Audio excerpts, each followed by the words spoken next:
ስለ ናየ ህይወት ኣይትጨናነቁ። ናየ ህይወት ኣነ ባዕለይ ኣለኽሉ ባዕለይ ኣለኽዋ ንህይወተይ ንምንታይ ባ ትጨናነቁ ብዛዕባየ? ኣነ ሞቻ ኣለኹ ናይ ባዕልትኩም ግበሩ። ንምንታይ ናይ ባዕልትኩም ከለይ ትገብሩ? ክብልከኩም ደስ ኢላ።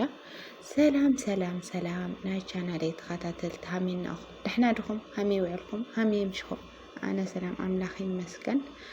ብብድናኹም ሰላምኩም ብዙሕ ትርፍ የለለይ። بدقامي همين نقوم دحناتكم أنا سلام جي ببودناكم وخرنعات عالم سلامكم يبزحنا ورخو بأرخص نزات شانال حدش ترغنكم لايك سبسكرايب بمقار بيتسوي دما لايك نانا سريتهم أو كومنت معلومات مبرتعهم أي فلين مالتي وسلت كورو لين برتع غني لي إكزابير يخبر اللي ناوركم عليتي كورات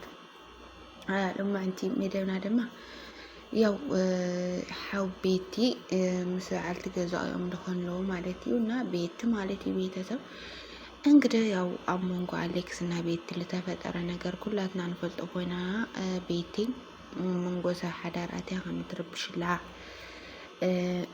እዚ ነገር ገግብራል ለኻለ ሴት ሃይ ውሉል ጥያቄ ናይ አብዛኛው ተመልካቲ ማለት ቤተሰብ እና ሐቤቱን ግደፊ አይ መንገድ ኸን ግደፊ ላኖር ሁሉ ጊዜ ቤተሰብ እና ሰውን አይገድፈን ትነውራና ለማ አንተ ደማ አስሕዙ ወልመጸት ሕስቶ ሓደ ወዲ ደውሉ ሓፍት ካሲ ቪዲዮ ተትሕዝዋሎ አሌክስ ቪዲዮ ሕዝላ እዩና ናይ ሓፍትካ ህይወት ተድሕንት ኮይንካ ገንዘብ ሃበኒ ልኒ ኢሉሎ ማለት ቤተሰብ እንግዲህ እሱውን ናቤት ብምድዋል ጥያቄ ጥይቃ ማለትዩ ለሆነ ለተሰአልኩ ቪዲዮ አለክዲዩ ገለዩና ኖርና ቤቱን እንግዲህ ብንዴት አትምልሰሉ ናረት ማለት ቤተሰብ ታይኻት ኮንዳኻት ለኖራ ማለትና አና ከምዝ ስለለለኒ ከአኽላኽ ጥይቃክ መጻና ለተሰአልኩ ቪዲዮ አለክዲዩ ናይ ምንታይ ቪዲዮ ኻ አይትረዳኒ ታይነት ቪዲዮ ኻ ተወቅዕላኻ ትሎ ማለት ቤተሰብ ለሆነ ወዲ ሐምዛ ቪዲዮ ስለሌለዋ ቪዲዮ ስለተልሓዛ ያ ከምዚ ግርግሩ ትዘርላና ናይ ሓፍትካ ህይወት ክማሳቀል እንድሕደይ ደለኻ ገንዘብ ሃበኒ ይሉሎማ ብሰው ገይሩ ሃምዱለና ለልኾና ለተልዓልኸዮ ቪዲዮ ተልዩ ተነገርኒ ይብላ ማለት ቤተሰብ እና ሰውን ለተልዓልኹ ቪዲዮ ለምን ይብለይ ታይኹን ይኻትፍላኻኒ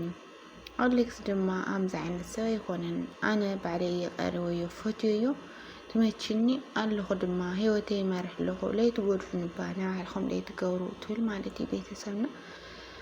ሓዋውን ብጣዕሚ ይናደድ ታኾይኑ ላይ ምልኸተኒ ይላም ናተይ ነገር አይ ምልኸተካይ አይ ምልኸተኩም ብዛዕባና አልኹም ግበሩ በዛዕባ ጌሲ ኣይትጫናነቁ አነ ሞቻ እየለለኹም ትሎ ማለት ቤተሰብና እሱውን ታይሆነ ላይ ጭናቅ ወይ ስምኺ ዓሌትኺ ገጽኺ አቀይርዮ ሃመ ገብርኤል ብዛዕባ ስኽለይ ጭናቅ ይብል ማለት ዘይ ሓዋ ማለት ቤተሰብ ሳግን ምንም እዚ ነገር ዝደንታ አይ ሃዋይ ማለት ቤተሰብ ሓደ ነገር ክናገረሉ ድልያነ ሓደ ጊዜ ቤተሰብ ሓደ ጊዜ እውነት በቃ ለሆነ ሰብ ብዛዕባ ስኻ ትገድሱ ሓውኻ በቃ ሓውኻ ንዓጽሚ ሓውኻ ማለት ብዛዕባ ስኻ ትገድሱ ትጫናንቁ ለሆነ ነገር ንከይትኾን ብዙሕ መስዋዕቲ ይኸፍል ይጽዕር በቃ ካፍቲ ለለኻ ህይወት ከተወጽእ ብዙሕ ይጽዕር ኣለኻ እቲ በዓል ዋና ድማ ምንም ሃምለይ ተፈጠረ ምንም ነገር ሃምለይ የለ በቃ ሲሪየስ ሆኖ ብትዕቢት ገለ ከናግረካ ተሎ በእውነት ዝነገር ያው ልፈልጦና አነ ሐቤቲ ይርዶልኝ ማለት ሓፍት ካልሆነ ድረስ ግዴታ ይክጭናቃላ ግዴታ ይክሐሰላ ግዴታ ይብዛዕባሳ ክሐስብ ማለት እውነት እና ሰግንት አይነት ንግግር ትናገርላ ቤተሰብ ሃምስር ለሁም ወይ ማለት እና ብዛዕባ አነ ምንታይ ትጭናቅ ዛ አይነቱ ገለይና ታይነት ተሐሳሳ ይለለው ብቻ አይደለም ክርዳና ይኻሊ አነ ማለት እና ትናገሩላት ትምልሶላ ቃላትኻ تجيبي ديو كنت حسوا بونت أنا كا تجيبي لا يحسي يمكناتهم أو يحاول مقارنة أنون بقى خمزي ولا تتردد بقول ولا فيديو هون يو እንግዲህ በቪዲዮ ልፍታሕ ነገር የለው ሃልቲ ሓደ ጊዜ እውን ግን ካብ መጀመሪያው ናብ ሚድያ ካወፅዎ ድረስ ግን ብስነ ስርዓት ተናግሮ ጽቡቅ ይነብሩ ማለት እዩ እታ ሰበይቲ እንድሕለይ ተጋግፎ ዛ ማለት እዩና ሰውን እንታይ ክትኾን ለኽልም እንታይ ከምዝኺ بكونفيدنس ድማ ትናገር ረብ ማርያም همز ዓይነት ሰው ይነበርኺ ሃሜሉ ልኺ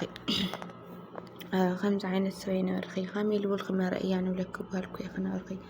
ንምንታይ همز ትሊ ምናምን ትላ ማለት እዩ ቤተሰብና እሳ ድማ ኣነ ሞቻ ኢለለኹ እንታይ እዩ ትምቸትኺ ኣሰብ ሓዳር ኣትኽመ ብፅባፅ ሲታዩ ከምዚ ዓይነት ሰው ይኹን ከስኺ ብሃምዚ ዓይነት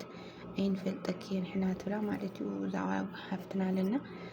እሳ ድማ ኖኖ ኣነ ሞቻ ኢለለኹ ኣነ በቃ ፅቡቅ ኣለኹ ናይ ባዕልትኹም ገበሩ ትላ ማለት እዩና ኖኖ እስኺ ኣነ ልፈልጠኪ ኣነ ልፈልጣ ቤቲ ብለይ ምክንያት ኣብዚ ነገር ዚ ደረጃ ዚ ኣይትወድቂ ናብራና ዝኾነ ነገር ከም ልበፅሐኪ ድማ ብደንብ ገብረ ይልፈልጥ ምክንያቱም ቅድሞ ስለልፈልጠኪ ትብላ ማለት እዩ ቤተሰብ እና ጋይስ ሕማቅ ቪድዮ ስለተተሓዛያ ልድሕሮ ትጎይላ እዮም ልብሎ ማለት እዩ ቤተሰብ ብለይ ምክንያት ሲ ኣብ በዓል ሓዳር ሲ ትጎይ ከም ዝብላ ሲ ትጎይ ትኽእሊ ኣብ ሰብ ሓዳር ተኣቲ ትኽእሊ እዮም ልብሎ ማለት እዩ ኦልሬዲ ኖ ነበር እዚ ሱስ በቃ ጠባይ ኣባፃፅሓ ወላ ፅሮፍ ንቤተሰብ ኣባፃፅሓ በቃ ኣተዓባብያ ኣባፃፅሓ እውነት ይቅርታ ቤተሰብ ምናምን ክነክድ የለከ ይኾነ ሲ በቃ እንታይ ንኣባፃፅሓ ጉድለት እየ ልብል ኣነ ማለት እዩ ማለት ለይፈለጥካዮ ነገር ትኮይኑ ችግር የብሉ ለይፈለጥካዮ ወይ ሓዳር ምህላዩ ገለ ለይፈለጥካዮ ትኮይንካ እኮ ፀገም የብሉ ግን ሓዳር ምህላዩ ናፈለጥካ ቆልዓ ምህላዩ ናፈለጥካ ህይወት ምህላዩ ናፈለጥካ ኮነ ይብልካ ናቱ ህይወት ንምፅባጥ ናቱ ህይወት ንምርባሽ ክንዲ ዝለኣክል ምፅዓር ኣነ ተገቢ እዩ ብለ እንትና ይብሉ ማለት እዩ ተገቢ እዩ ለሓቂ ምንጋር ኣይሕዞይ ማለት እዩ ቤተሰብና ገጋ እዩ ብጣዕሚ እሳ ግን ምንም ከም ለይተፈጠረ በቃ ስሙ ክፀርፍዋ ተለው ክሽንግልዋ ከለው ሲ ምንም ከም ለይተፈጠረ በቃ ኣነ ሞቻ ኢለለኹ ዝዓይነቱ ኣነ ሞቻ ኢለለኹ ፅቡቅ ኢለለኹ እንታይ ገበረ ክትብለኹም ምናምን ሼም ነው እውነት ለመናገር ቤቲ ሼም ነው በጣም ሼም ነው حقን ምንጋር ሼም እዩ ወይዘሮ ቤት ማለት እና ሓዋ በቃ ሓዋ ክንዳፋ ከም ዝሕረር ንጅድ ላለ ክትሪኦ ተለኻለ ክንዳፋ ርእስ ላድነነስ ብጣዕሚ ድድበር ማለት እዩ ነት ንሓዋ ኳስ ክንዳይን ካብ ላዕሊ ክንዳይን ከም ልስከፍሉ ክንዳይን ርእሳም ነድንብሎ እውነት ከምዝትር ለኹም እዩ ማለት እዩ ቤተሰብ እና እንግዲህ ያው ልቦና ያባክላ አይደል ምንም ጋራ ይፈልካ ዝብላሊ እና ቤተሰብ ናይሎም አንት ቪዲዮ ዝመስል ነው ማለት እዩ በቀጻሊ ቪዲዮ እስካንራኸብ ሰሰናይ ነው ልቆ ብዝክሳናው ተኩም ማለት እዩ ሰሰናዩ ጽጽቦ ተጥዕሙ መሞቻው ነበረ ንዓኹም ናልኩ ብዝክሳናው ተኩም ኩራት